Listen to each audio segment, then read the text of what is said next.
سمعت عن مول وهو المخبأ السري لخروجات أثرياء الإسكندرية، فقلت ما بدهاش بقى لازم أروح أخد جولة وتتفرجوا معايا على المكان.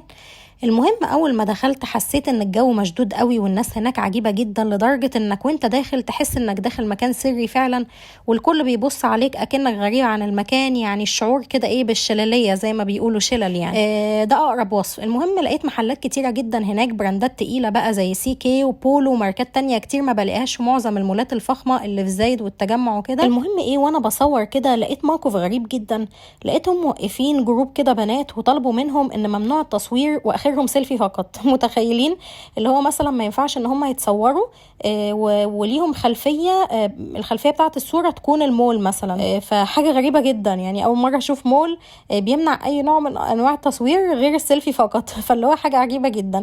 المهم ملناش دعوة، كملت انا في طريقي عشان اصور فيديو اعرضه لكم. لقيت واحد جالي برضو قال لي ممنوع اي نوع من انواع التصوير برضو، سواء صور شخصية، نفس اللي اتقال من شوية للبنات اللي عديت من جنبهم. فقلت له ليه يعني، هو انتوا عاملين عاملة ولا ايه؟ بالعكس ده احنا كده بنعمل دعاية للمكان علشان الناس تيجي وتنبسط وتتفرج على المكان ويبقى تشغيل للمكان اكتر. فتقال لي ان ادارة المكان مش عاوزة اي حد يزور المكان غير قليل قوي.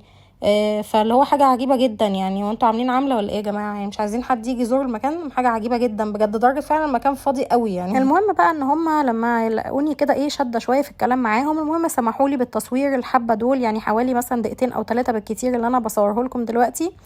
فكان مدة قليلة للتصوير بس. فانا اصلا كمان زهقت من المكان ومشيت وما كملتش، لاني حسيت ان انا مش مرتاحة.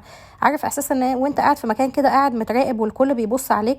حاجة مش مريحة اطلاقا. يعني مثلا مراسي مش كده، كل الدول اللي احنا بنسافرها برا مصر مش كده، الساحل الشرير حتى مش كده، زايد مش كده، التجمع مش كده. فشيء غريب جدا انا قابلته، فحبيت ان انا اوصفه لكم.